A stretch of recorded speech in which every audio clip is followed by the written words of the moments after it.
Bonjour, je vais vous montrer aujourd'hui comment réaliser un changement de roulement sur un Moyeu Thune Max 180, notamment le roulement interne XOT, qui est un roulement particulier d'une série propriétaire de chez Thune, qui avait la particularité d'être un roulement double, donc qui était un roulement qui portait à la fois dans le corps du moyeu et dans le corps de roue libre.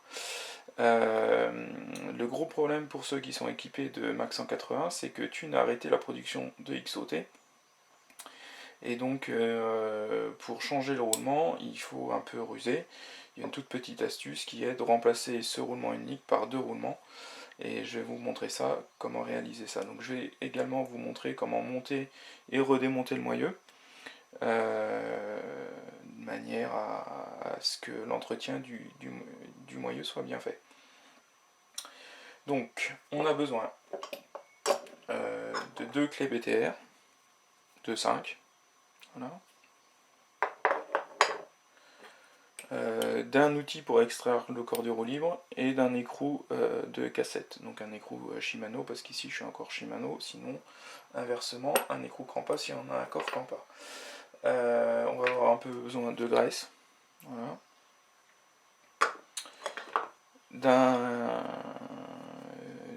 Alors, ici ça va être pour extraire les roulements, donc j'ai pris une vieille lime au bourron, c'est juste pour taper. Et puis on aura besoin d'un marteau. Donc c'est parti. Donc on va déjà ouvrir le Moyeu Thune. Donc pour ça on prend les deux clés de 5. Donc celle-ci on va la mettre en bout d'axe sur la portée, comme ça. Et la deuxième dans l'autre portée. Vous dévissez, donc vous maintenez, vous dévissez l'autre. Donc c'est plus ou moins dur suivant dans quelles conditions a été utilisé votre moyeu, etc. Donc voilà, on a extrait le bouchon. Là vous avez en général une entretoise et un joint. Donc le joint on va l'extraire en même temps que le corps de roue libre. Donc pour extraire le corps de roue libre, c'est relativement simple. Donc, vous placez votre outil en bout d'axe et vous allez fixer l'outil avec l'écrou à cassette.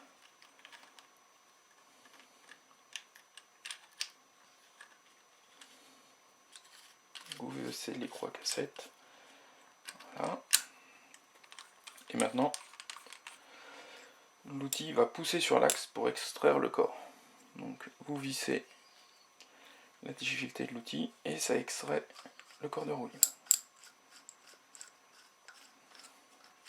Donc voilà, le corps de roue libre extrait.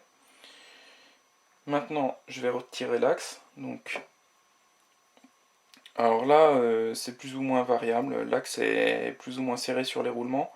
Donc, soit vous pouvez le pousser à la main et sur certains modèles ça suffit, soit il faut l'extraire avec un outil du même diamètre que l'axe, donc ici 15 mm, pour le chasser. Donc celui-là, il part à la main. J'ai donc maintenant le corps de moyeu complètement nu. Alors, ici, vous avez le fameux roulement XTO, donc 2 en 1.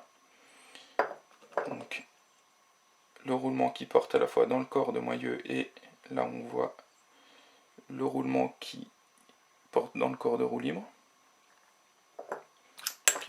Côté roue libre, on voit qu'il n'y a pas de roulement, donc c'est bien cette partie du roulement qui vient s'enfoncer dans celui-là.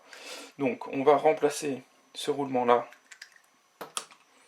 par un roulement, donc de taille 6809, et on va mettre de ce côté-là un roulement 6802 de manière à remplacer le roulement unique, plus disponible à la vente.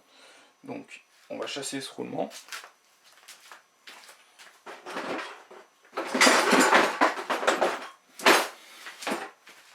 ça, vous prenez, donc là j'ai pris la tige filetée, donc vous positionnez bien, donc là j'ai pris une lime, mais vous pouvez prendre quelque chose qui, n'importe quoi, voilà, vous chassez le roulement, donc voilà, le roulement XTO avec, c'est en fait 2 roulements avec une bague interne commune, donc, et on va remplacer ces roulements par 2 roulements, de même taille, donc voilà, le roulement arrière et le roulement qui sera dans le corps de roulement. Donc pour mettre un roulement, beaucoup procèdent de la manière suivante, c'est-à-dire qu'ils vont mettre le roulement neuf et ils vont servir de l'ancien roulement pour taper dessus avec un marteau. Moi ce que je vous conseille c'est quand même de monter le roulement à la presse. Et donc pour ça,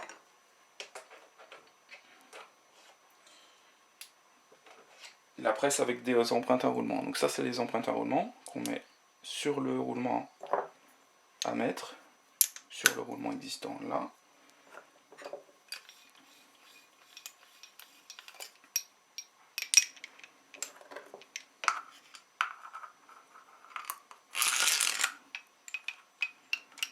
Donc ça,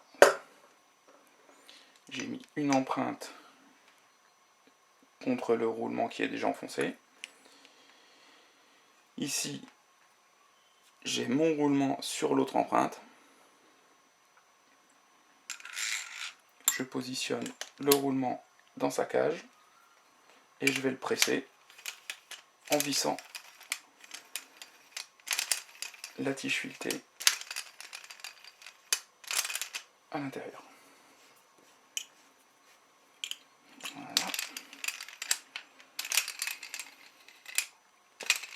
Donc là, mon roulement est pressé dans son logement de façon complètement propre, donc il a été pressé vraiment de façon parfaite. Et maintenant on va réaliser la même opération pour le corps de roue libre. Donc, alors attention, contre le corps de roue libre vous aviez une petite entretoise et un ressort d'étanchéité qui n'était pas démonté, donc mettez-les bien de côté. Donc de la même façon, on va mettre un petit roulement, donc c'est un 6802 ici. Donc vous prenez les empreintes qui correspondent au 6802, donc ces deux empreintes là, voilà. Vous mettez votre roulement dans l'empreinte, l'autre sur le roulement déjà installé, et on refait l'opération, on va represser notre roulement.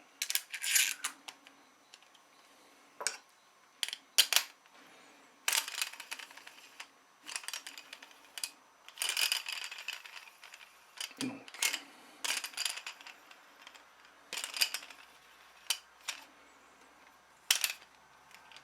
j'insiste bien sur le fait que de presser de cette manière-là fait que les roulements sont parfaitement enfoncés, ce qui rallonge leur durée de vie, qui n'abîme pas les cages de roulement, etc., etc. Donc c'est vraiment la meilleure façon de faire. Vous pouvez faire ça avec des tiges filetées, mais ceux qui démontent et remontent un peu souvent le matériel, une petite presse comme ça, c'est vraiment très pratique. Donc après, on va passer au remontage du moyeu. Donc, à savoir qu'il y a une consigne chez Thun qui est de mettre une petite cale entre les deux roulements de 3 centièmes de millimètre. Donc je vais mettre une petite cale.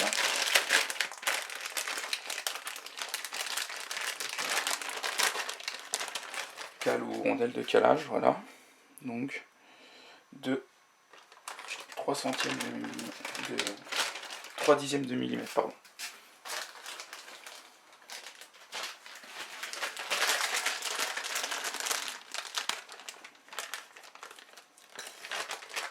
Donc voilà, donc c'est des rondelles qui font à peu près la taille du roulement, qu'on va positionner ici. Donc, Cette rondelle-là, elle va permettre de régler le jeu et qu'il n'y ait pas de friction entre les deux roulements, afin que le système de roue libre soit bien souple. Alors, on va remonter et on va en profiter pour graisser le moyeu. Donc, première chose, c'est on peut mettre un peu de graisse sur le roulement opposé roue libre. Ça améliorera l'étanchéité. Donc, hop, un petit filet de graisse. Après, on remboîte l'axe. Voilà. Donc, je vais mettre de la graisse sur mon roulement.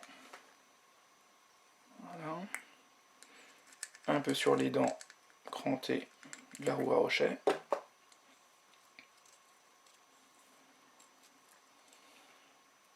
Et là, je vais mettre ma petite cale. Voilà. De 3 dixièmes. Et je vais repositionner le corps de roue libre sans enfoncer l'axe jusqu'au maximum. Donc je remets mon corps.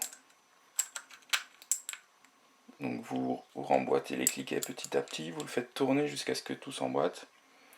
Là vous mettez votre main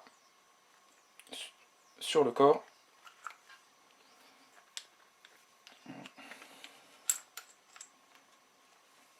Alors, il faut faire attention que la petite bague se mette pas de travers. Voilà.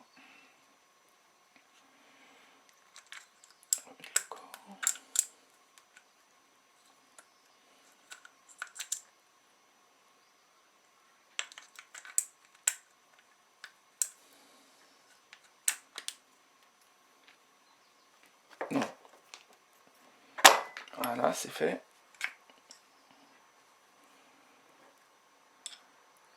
Vous pouvez repositionner maintenant le bouchon du côté opposé roue libre. Du côté roue libre. Hop, voilà. Et vous serrez votre bouchon. Donc ce que je conseille, c'est de serrer le bouchon jusqu'à le bloquer, et après de libérer le jeu. Donc là je l'ai bloqué, donc, mes roulements sont très comprimés, et je fais un tout petit peu en arrière de manière à redonner du jeu au système. Donc voilà. On a changé les deux roulements, on a graissé le système de roue libre, et le moyeu est bon pour repartir des milliers de kilomètres. Voilà.